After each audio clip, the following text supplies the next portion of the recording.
We did it. Thank you so much for coming, and thank you for coming to a library. You know, it has been an imperiled week, year, era Season. for libraries, but we can turn this around. Thank you for coming. Really appreciate it, and thank you for writing this book, which I think is so inspiring and instructive and charming and courageous and just really humbling. I appreciate it on so many levels. It's full of practical advice for writers. You talk about form and line and word choice, really practical things. You give exercises. You provide suggestions for further reading, which is really helpful. But it's also for anyone who's thinking about expressing themselves. You write, creativity is our birthright as human beings. Can you reflect on that profound statement? I think I've just encountered enough people, especially when you have conversations when you meet someone and they ask that first question, which is, what do you do? Yeah. Right? And so when I say I'm a poet, they're like, oh. Depending on who they are, it's like, oh. And it never ceases to amaze me how many people I meet when I say what I do say, oh, I'm not creative at all. Oh. Which is a lie. Yeah. And so I think part of what I wanted to do with this book was get at the idea that regardless of whether you make art, whether you're a writer professionally or just for yourself, or a painter or photographer or a ceramicist or not, you're creative, right? Like problem solving in your job is creative. Anytime I have to figure out how to get my son to soccer practice and be on the other side of town, there's creativity involved, right? Every conversation we have with another human being that is not scripted is creative. You break the book down into these 10 principles: attention, wonder, vision, surprise, play, vulnerability, restlessness, connection, tenacity, and hope. I mean, that sounds suspiciously like the principles of a good life, doesn't it? That was my ulterior motive. Yeah, I mean, it's kind of impossible to talk about writing without talking about living. I mean, and I think about this, most of the questions I get, whether it's from students or during, a Q&A after an event like something like this, the questions might be something like, how do you know where to begin? Right. How do you know when you're done with something? What do you do when you get stuck? How do you have the courage to say the thing you can't bear to say? All of those things apply to life as much as they apply to getting things down on paper. Definitely. And so it's really impossible to talk about writing without also dispensing life advice, which is perhaps why this book is being called Self-Help, which I sort of bristle at, Yeah. I'll be quite honest. Yeah. But I'm like, well, we are helping ourselves when we learn how to make things and make things better, right? That is self-help. What do you mean when you say attention is a form of love? I love that line. It's the way you start off the book, I think. Yeah. What does love have to do with it? Apologies to... Don't bring Tina into this, Ron. What's love got to do with it? Want any excuse to sing. Don't tempt me. I'm holding a live mic, and we're live streaming. I mean, attention is a form of love. I know this as a parent, right? Like if you are with another person at dinner, riding on a bus, sitting in your home, and you are looking at your phone and not at them, do they feel loved?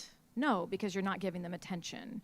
So I feel like our work deserves that too, and the world deserves that too. I say if you love the world, give it the gift of your attention. Mm-hmm. And if you don't love the world, why are you making art? I don't understand that. Right. You say that everyone is born with what you call a poet's eye, but I think many of us are sort of miseducated away from that, or our poet's eye gets sort of clotted up over time. What is the poet's eye, and how do we get it back? I went and taught elementary school poetry to second graders. What fun. Which is amazing. Honestly, it's actually a lot easier than teaching poetry to high schoolers. High schoolers can be kind of a hostile audience. Like they can be great, but not always, right? Like sometimes they're just like, I don't want to do this.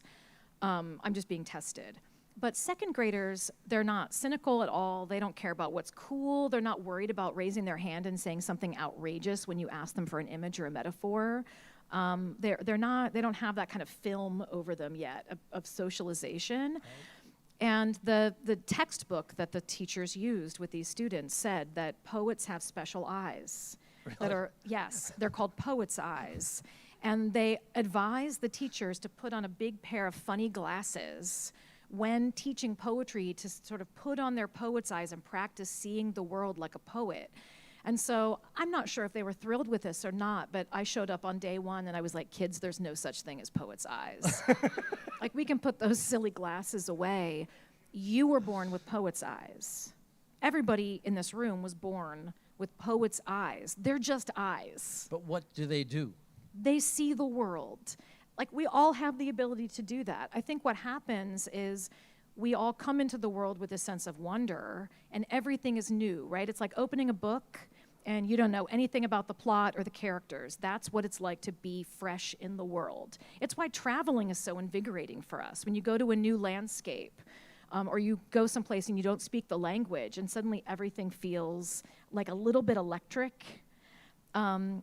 Somehow we get deadened over time, right? I walk in my neighborhood every day, unless I'm here, and you have to work to see the familiar in strange ways and keep paying attention, to keep falling in love. It's like a long relationship. You have to keep falling in love with the familiar over and over and over again and choosing it just like you would another person. Would you read a poem for us? Twist my arm. Yes, I would. Page 20, a poem. There are poems spread throughout the book, which is quite lovely. I mean, that's a lovely aspect of the book, is to have her poems in the book. It's a poem called First Fall. And I'm going to ask you afterwards to talk about the way this poem demonstrates the importance of paying attention. Okay. I think you'll know from listening, but then I'll tell you anyway. This is a poem that was the first poem I wrote after I had a child. And it took me, I'm telling you this so that if you are someone who writes but maybe hasn't written in a while, I didn't write for a year. So the first year of my daughter's life, I wrote nothing. And then this poem showed up. First Fall. I'm your guide here. In the evening, dark, morning streets, I point and name. Look, the sycamores, their mottled paint-by-number bark. Look, the leaves rusting and crisping at the edges. I walk through Schiller Park with you on my chest. Stars smolder well into daylight. Look, the pond, the ducks, the dogs paddling after their prized sticks. Fall is when the only things you know, because I've named them, begin to end. Soon I'll have another season to offer you, frost soft on the window and a porthole side there, ice sleeving the bare gray branches. The first time you see something die, you won't know it might come back. I'm desperate for you to love the world because I brought you here. Oh, thank you. So why does it demonstrate attention? It's about attention, and it also I'm demonstrates not quizzing attention. Yeah, really, it's something about becoming a parent actually helped me pay better attention, because suddenly I was someone's tour guide, like literal tour guide in the world. They were new to this environment, and so even though I may have walked through Schiller Park every day by myself, and when I was, hugely pregnant, it felt very different walking through it with somebody who'd never seen it before. It's like when someone comes to your town and you get to take them to all the places. And so it really is about just learning to see things that you see all the time with fresh eyes. I mean, that's what Whitman did, right? Right. We can all do that, whether we're writing poems or not. And should. You have to be conscious about it. You have to. It's an act. It's work. It's play. Now I'm just being contrary. I suppose you get asked a lot about your process, but you deal with that pretty quickly, and you dismantle it. You you don't like this idea of having a strict schedule. You say that's the kind of presumption that a wealthy man has, who can set his own schedule. But a woman with kids does not have a strict schedule. Talk about this and why the idea of a strict writing schedule is for the birds or for men. It's definitely for men. Yeah, I think my mentors when I was a young poet all sort of came at it from, you have to sit your butt in the chair at the same time of day, and you have to write, so I see people nodding, you have to write for a certain number of hours or a certain number of words, and then you will have done the work. Right. And all I can think is like that person probably was able to shut themselves in a room and while someone else made lunch and cut the apples and drove to soccer and got the non-napping child back into the crib for the 4th time. It's not been a sort of material reality of my life that I have the kind of schedule or, frankly, even ability to shower without being interrupted, let alone write for 3 hours, right? So I think that, not that it's not great. I think if it works for you, frankly, to sit in the same place, wearing the same thing, drinking the same drink, like whatever your rituals are, I totally support that. And if you have the lifestyle that allows you to do that, and that's what works for you, then make it work. But for me, I'm very catch as catch can. And I wanted to talk about that because I feel like there are probably people who think like, well, I only write maybe like 3 hours a week and it's never at the same time, and so I don't feel like a real writer. Right. And I want to give people permission and say that's just the lie. That's not true. Right. That is so important. You talk about confidence throughout the book, and you emphasize the importance of trusting your own instincts, but then there are other sections that talk about the importance of seeking out trusted editors and teachers and critics even. Yes, yes. How do you balance those voices, though? How do you keep from becoming overly invested in the opinions of others that it becomes kind of crippling? Yeah, I think that's really important, and I think about it a lot as a teacher, even more than I do when I'm writing, because when you have a workshop, right, and you come and you pass your work out, inevitably around that table there will be someone who says, whatever you do, don't change the opening. Like, the rest of it's kind of a mess. But the opening is perfect, don't touch it. And the person sitting directly next to them will be like, just please change the opening. But the rest of it, I think, is great. Yeah. And so you will, because it's subjective, get a lot of different ideas. And you can't leave with your poem and notes and go home and make all of those changes. What you end up with is something I call the Franken poem, which is an assemblage of a lot of other people's ideas that have nothing to do with your vision for the thing. It's just pieces and parts of other people's feedback. And so it's really important, I think, to always weigh somebody else's advice against your ear and your voice and your own vision for what you want the thing to be. I have definitely sent poems out either to magazines or even had editors working on a book, and they have suggested things that would make the poem technically, I wouldn't say better, but like, oh yeah, that's really sound advice. Like that would be a beautiful ending for this poem, or that's really lovely phrasing for this. But it doesn't sound like me. Like I would never say it like that. And so I can't do it like that. It's still related to vulnerability. Confidence, vulnerability. They're, I think, two sides of the same coin. That's a central issue in your book. And I think it's particularly central for memoir writers, right? I mean, you have to... It's a little vulnerable. Yeah. I honestly don't know how you do it. You say, I don't want to write what I write. I don't want what I write or what I read to be safe. Mm. So how do you deal with that anxiety of both wanting an audience and then fearing their judgment? That is the life's work. Is look at me, don't look at me. Like, no, I want to share this. No, don't look at it. I want you to read this, but never speak to me about it. Here's my book. Don't ever, let's pretend you didn't read it. I actually had someone meet me the other day, and I was like, can we just be friends and you don't read my book, and I tell you about my life organically? And then if you want to read the book later, but I don't want you to have your first impression of my life be through my work. I want it to be through my telling you. It is a little tricky. And for me, I think the most important thing is not thinking about audience too early in the process. Like you can't break the spell too soon. And so for me, when I'm drafting, I'm not thinking about where the thing's going. I'm not thinking about who's going to receive it. I'm not thinking about what they're going to think. And at a certain stage, I have to start to negotiate that a little bit more and have that conversation with myself. In the poems, you can pretend, oh, it's not me, it's the speaker. But when you write Correct. we know it's you. But It's me. when you're but when you're writing a memoir, you really can't do that pretending anymore. It's you. Right? I mean, it is and it isn't. Like, you know, a poem has a speaker, a memoir has a narrator, but the poem speaker is like, for me, for unless it's a persona poem, like First Fall, it's me, right? Like there's an aesthetic distance, like it's maybe from here to here.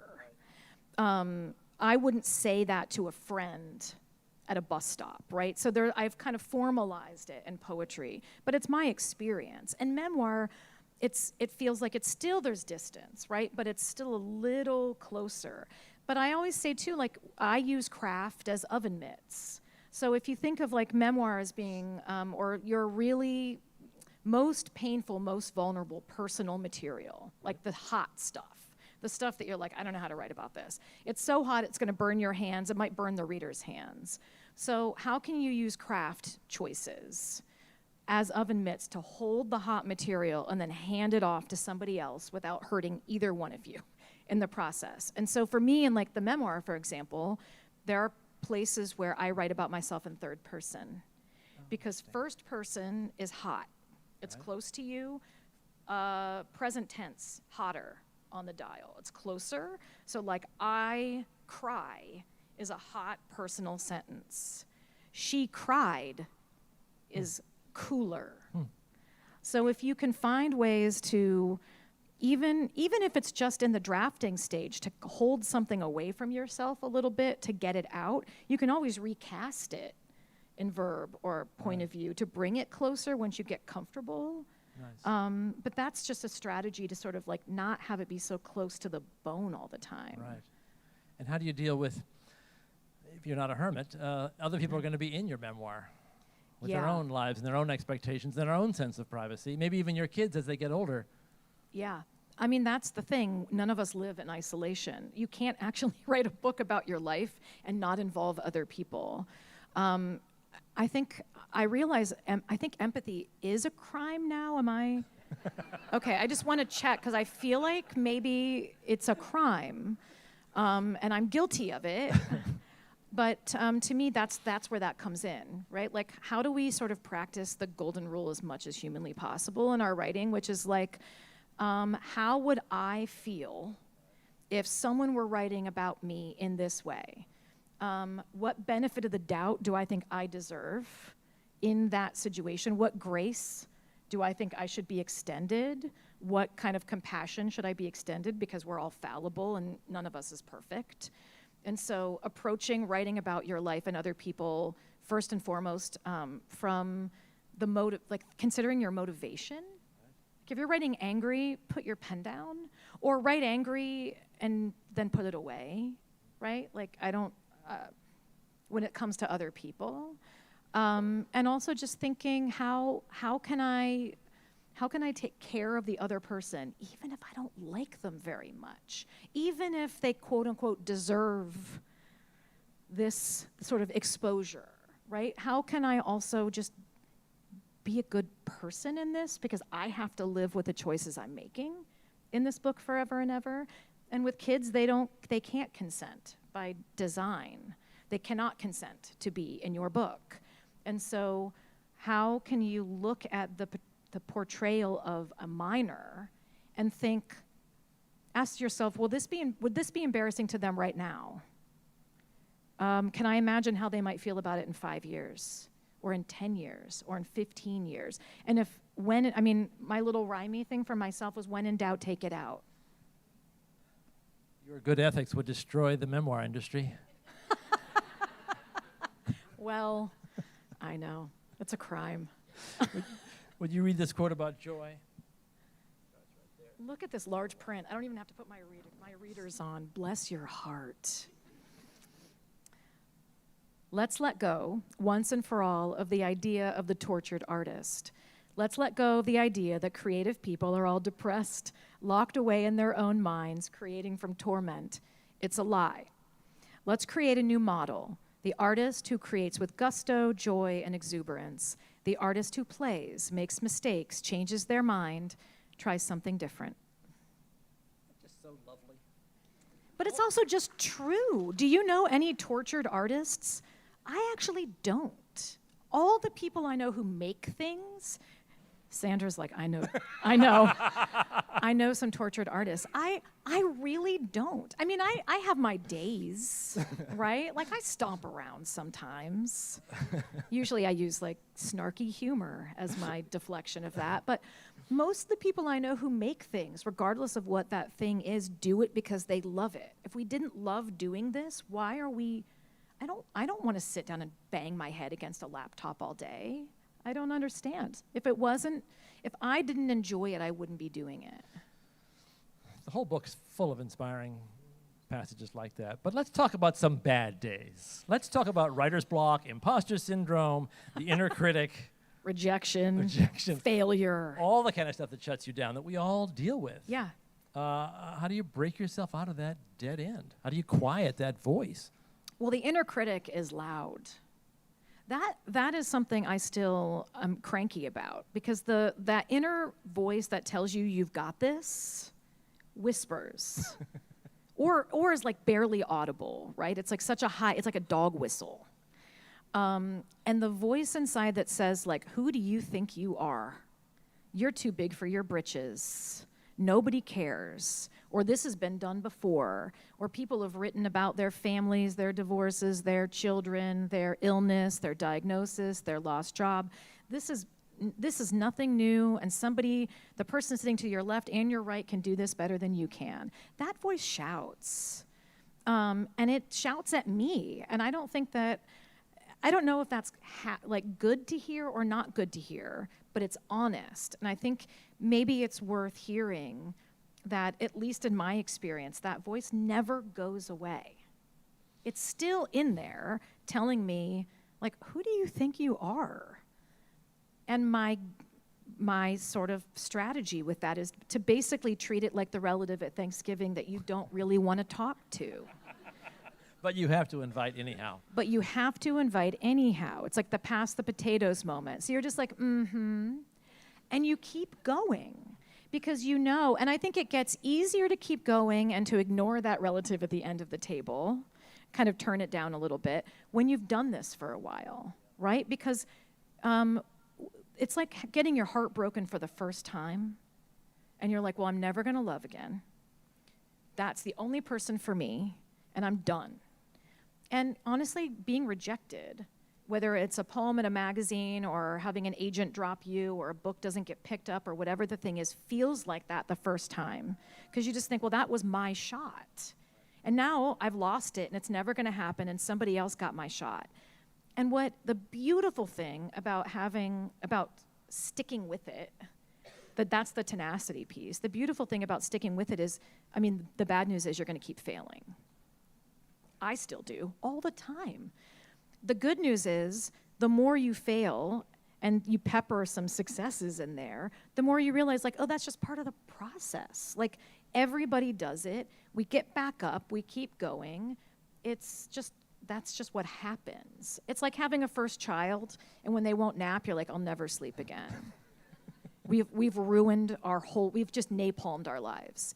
And then you have your second child and they don't nap and you're like, we've been through this before. The first 3 months are terrible. The perspective of experience tells you the first draft is always going to be bad. You're going to get rejections before you get yeses. Sometimes it takes years. Like this is a long game. Right. You're right. I think surprise is the secret of every good piece of writing. And I think you mean surprise for both reader and writer. Yes. Can you explain that, how to pursue surprise, which sounds sort of impossible, but it's not, right? How to pursue surprise. I mean, I think... How to tolerate it, I guess. Yeah, tolerate it is a different way. I like that verb. How do you tolerate being surprised? That's a personality issue. If you don't want to be surprised, you're probably not making art. I think it's maybe the shortest answer is put your ego down. You know, like relinquish control. I think one of the things that we can do that really strangles a piece of writing is when we sit down to write about something. Like, I'm going to write a poem about this. I know what it's going to look like. I know what it's going to do. And then you've basically sort of created a container, and then you're sitting down to fill it. And when you start to fill the container and it doesn't behave, and it's not filling it the way that you want, you get frustrated, and then that's where some of that stuckness comes in. Right. But you did that to yourself. If you actually just sat down at your laptop or with a legal pad or with a notebook and a pen and just thought, what do I see today? What am I thinking about? What was that dream I had? What was that thing my kid said this morning? And sort of let yourself free associate a little bit, you'll probably find your way into something and discover what the material is rather than trying to force it. Right. Would you read another poem for us? I would. Written Dear. Oh, yes. 85. All right, I'm going to have to probably use my readers for this one. This is the indignity of the long game. I used to be able to see a little better than this. All right, this is Written Dear. It was completely inspired by and has an epigraph by Szymborska, which is, "Why does this written doe bound through these written woods? My handwriting is all over these woods. No, my handwriting is these woods. Each tree a half-print, half-cursive scrawl, each loop a limb. My house is somewhere here, and I have scribbled myself inside it. What is home but a book we write, then read again and again, each time dog-earing different pages? In the morning, I wake in time to pencil the sun high. How fragile it is, the world. I almost wrote the word, but caught myself. Either one could be erased. In these written woods, branches smudge around me whenever I take a deep breath. Still, written fawns lie in the written sunlight that dapples their backs. What is home but a passage I'm writing and underlining every time I read it?"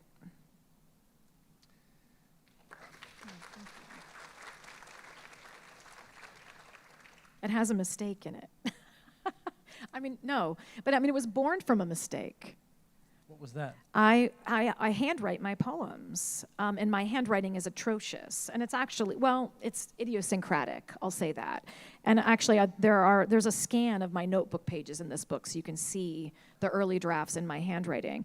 And I misread my own handwriting. And I was like, did I write world or word? Love that. And then I realized, oh, actually that completely changes the meaning of the poem depending on what word I actually meant to write. And that cracked open the poem for me. So speaking of surprise. You embraced it. Exactly, go with it. Right. Let's talk about artificial intelligence. Oh my goodness.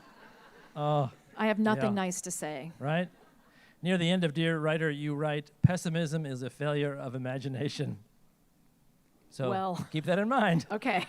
Thousands of writers and publishers are currently suing OpenAI, Meta, and Anthropic. My wife, who's a high school teacher, tells me she can barely, the kids can't write outside the classroom now because all she gets is AI written stuff. Yeah. They have to write by hand while she watches them, which totally changes the education they're getting.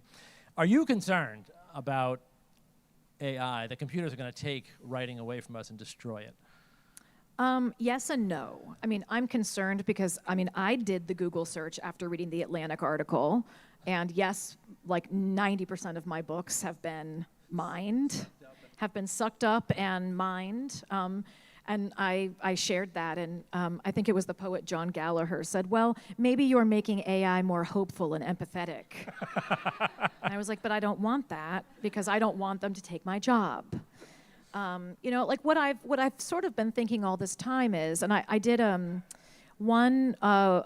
was maybe 2 years ago, I recorded a podcast with Kara Swisher, and she was talking about AI, and in the middle of the podcast she said, and I think it was ChatGPT, she said, write a poem in the style of Maggie Smith.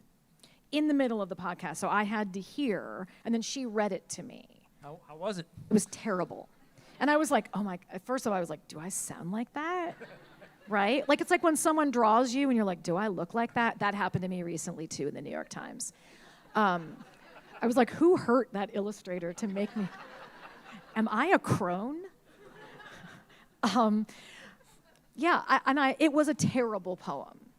It was Good, right? That's encouraging. Yes. So actually, I laughed and I was like, well, I have job security. So I think, AI cannot imagine hope, dream, or love. And so I don't think AI can write poems. AI can arrange language, but I don't think that AI can write something with the spirit of a human being. It's not art. Am I concerned that it will be passed off as art? Yes, I am. Yeah. Are you concerned? Well, yeah, Yeah. very concerned. Yeah, I am very lucky to not be teaching in a classroom right now because I would be back to the composition notebook. I would be back to in-class writing only. Yeah. Everything would be pen and paper. You have to. And I would apparently. be watching them yeah. And if you're a journalist, or you're sent to summarize a speech or to write about a board meeting or any of the kind of, practical hands-on jobs journalists used to start with, those will all be done by AI, or if they're not already being done. Right, because they can just, They're so fast. it's and just a they're summary. good enough. Just a summary. Yeah, Right, but right. but art, Yeah, well, I don't think we can outsource art to robots. okay. Let's not do that. not Can do we that. agree not to do that? If you go to an Alvin Ailey dance concert, you must see Revelations. If you hear Maggie Smith read, You have to hear Freebird. you must hear Good Bones. Would you read that for us? That's on I got it. 105. It's also on 186. I realize this poem is in this book twice because once it's as a poem and once it's as just separate sentences because it's in a lesson on syntax. Okay, this is Good Bones. No, I have not memorized this poem. I don't memorize any of my poems. Good Bones. Life is short, though I keep this from my children. Life is short, and I've shortened mine in 1,000 delicious, ill-advised ways. 1,000 deliciously ill-advised ways I'll keep from my children. The world is at least 50% terrible, and that's a conservative estimate, though I keep this from my children. For every bird, there is a stone thrown at a bird. For every loved child, a child broken, bagged, sunk in a lake. Life is short, and the world is at least half terrible, and for every kind stranger there is one who would break you, though I keep this from my children. I'm trying to sell them the world. Any decent realtor walking you through a real shithole chirps on about good bones. This place could be beautiful, right? You could make this place beautiful. Thank you. You do, over and over again. We have time for questions. How does this work? Is there a microphone they can use? Oh, yeah, there it is. Oh. Yeah, just raise your hand or talk really loud. Yeah, I will walk around this mic to anybody if you all have questions. Don't be shy. Yeah, please raise your hand. I am a moderate paced walker, but I can get to you. I am a moderate paced walker. You can ask does me anybody anything. have any I mean, I might not questions? answer anything, Yeah, but I will answer almost anything. Thank you. Yes, big fan of the jacket. That's awesome. Thank you. Hi, Maggie. Hi, Ron. Thanks so much for doing this. Since you started with Good Bones, maybe we could start the Q&A with that. I wonder if you could talk a little bit about how your relationship with that poem has evolved and how it feels as a creator to have something become so viral and have so many people have their own relationships to it. Well, how does that change your relationship to the source material? Yeah, that's a great question. I mean, I have said for years that Good Bones now doesn't feel like I wrote it, and that is true. It feels like public domain work, and it's the only poem of mine that feels that way. Every other poem I've ever written feels like it belongs to me, and this poem doesn't.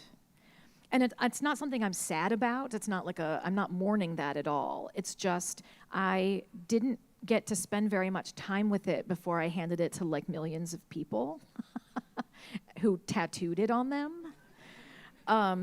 which I love. Honestly, I have a whole file of photos of Good Bones tattoos. I feel like I should do a coffee table book at some point.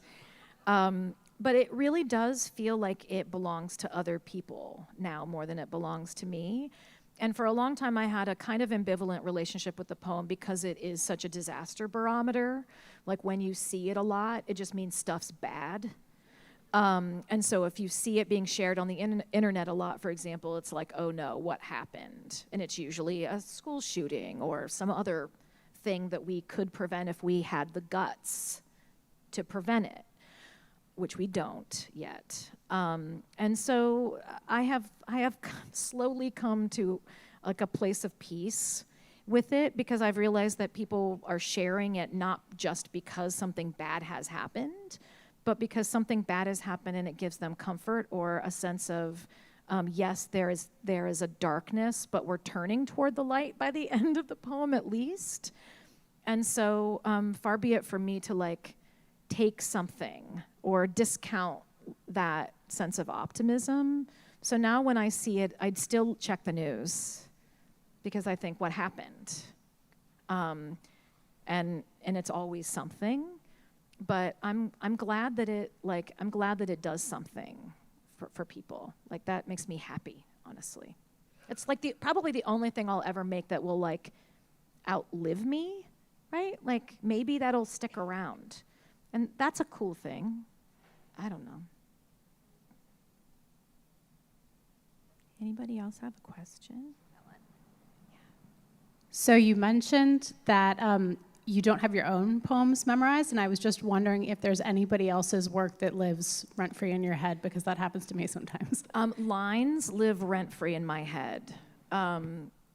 No entire poems live rent-free in my head. I don't even remember, I couldn't even tell you, I know my social security number, I don't know my children's. I don't even know my daughter's cell phone number. I mean, it's programmed into my phone. I don't have a brain for that. I've never had a brain for that. And so and I'm also an introvert. I'm on stage, so I realize the irony of that statement. But what enables me to do this is that it's a conversation, which is organic, or I'm reading. But if I had to memorize and then stand up and look at all of your faces and remember everything in my brain, the introvert in me would wither, and it would be hard. And I don't want to labor and then have to see the labor, because then you're uncomfortable also. So I try to make it easy on everybody by just leaning on the text. But yes, songs, films. Could I quote whole sections of Ferris Bueller's Day Off, Say Anything, Better Off Dead, Big Lebowski? Yes, like a whole bunch of stuff lives rent-free in my head in tiny fragments. That just makes me really fun at parties, but not very useful, like academically. Yeah. Hi, thanks so much for being here. I would love to hear more about your creative process and how you get the initial inspiration or spark to write a poem. Do you pick out a theme ahead of time and focus on it? Does something happen? Would just love to learn more about how you come up with the ideas, and yeah, that'd be great. Yeah. I definitely don't plan anything. Every once in a while, if someone's like, could you write a poem about this for this event or for this thing? That's like commissioned work. That's an assignment. That's homework. Poetry homework is a different thing. Then I just have to get to work. But when it's just my own ideas, I'm not on a schedule. I don't write at the same time every day. No one, it probably doesn't surprise you, is banging down my door begging for poems. That's not how it works. And so I might only write a poem every 3 months. I mean, it takes me years to write a book of poems. I just finished my next book of poems, and I think it took me my last book, Goldenrod, came out in 2021. I finished it in 2020. So the poems in my next book will have been written from 2020 to 2025. It takes me 5 years to write the number of poems I need to get a book, because I'm slow. And so usually what happens is I'll be taking a walk, or having a conversation with my kids or with a friend or listening to music or washing dishes or washing my hair or driving or doing something else, and I will notice something. It's usually a poem begins with a sensory experience. So it's like I'm walking in my neighborhood and I notice that the sound of a particular bird sounds like a typewriter key. It's a grackle that does that. It's like that chack, chack, chack. It sounds like a manual typewriter key. So I'll see the wind doing something in the leaves or the way that the light is coming through. And I'll get a little line in my mind and I will thumb it into my phone if I can, or speak it into my phone, or jot it down if I'm near paper. And then it either immediately starts to pick up steam, like that line then leads to another sentence, which leads to another sentence, like that momentum happens, and it's like, oh, thank God. It's like rolling downhill. That's the best feeling. For me, it often doesn't happen like that. It's usually a trickle and not a rush. And so I might only get that one line, and then it might live for a week or two or a month or two in that notebook or on my phone, and then I stumble across that thing again, and I think, oh, that reminds me of this other thing that happened.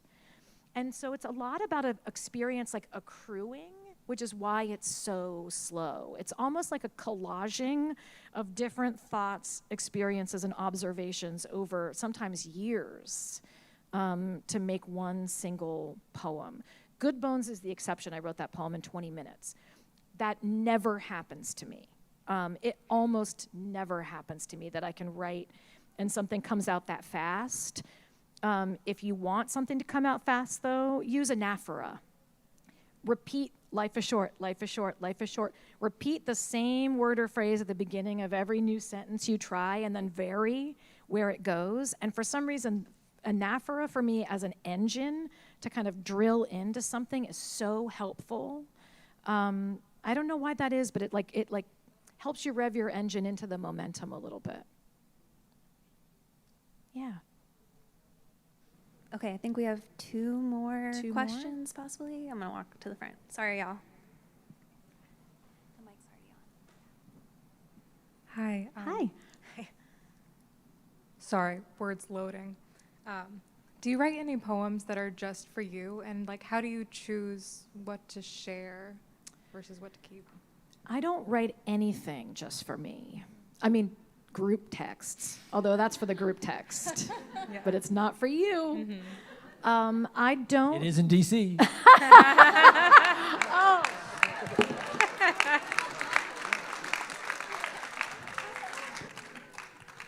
That was perfect. We have to take this on the road. I set you up so well for that. That was perfect. Oh my gosh, I love a little stand-up.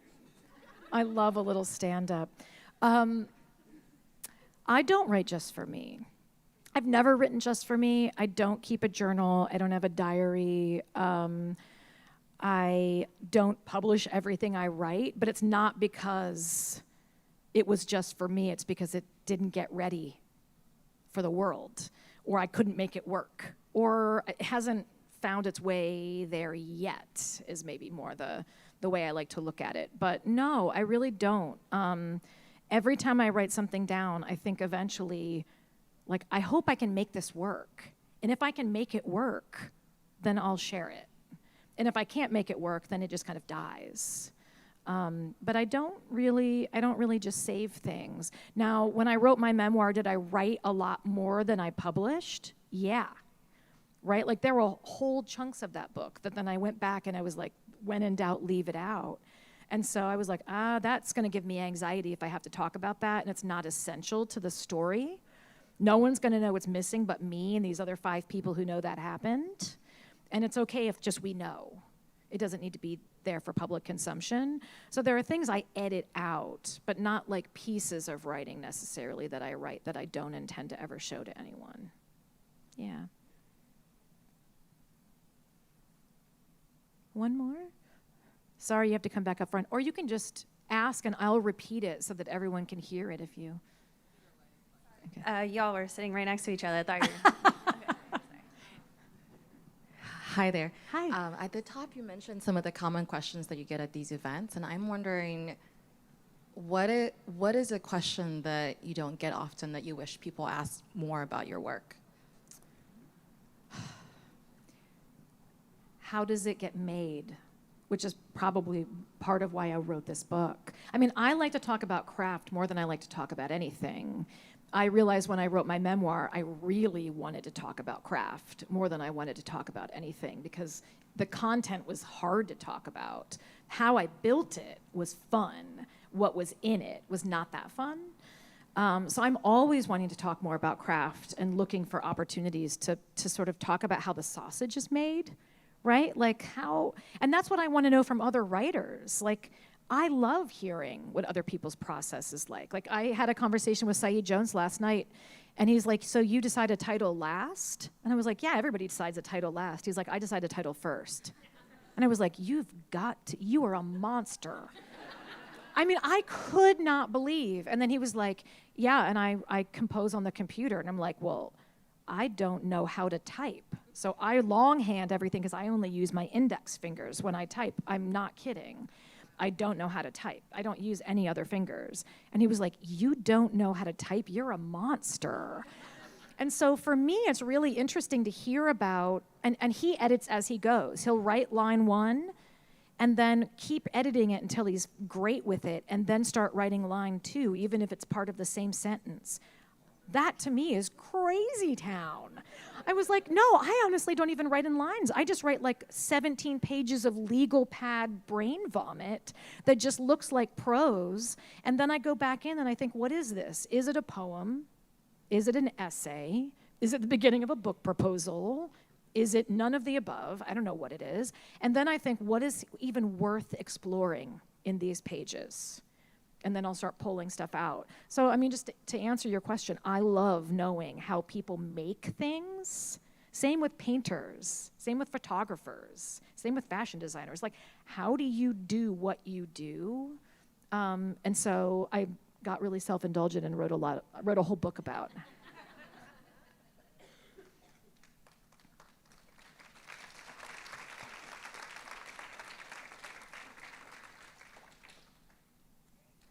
Thank you all so much. Again, thanks to the foundation and to East City Bookshop. You all were wonderful. And in a couple minutes, we'll be setting up a signing line out in the Great Hall. If y'all can see where I'm pointing, it's just straight to our right.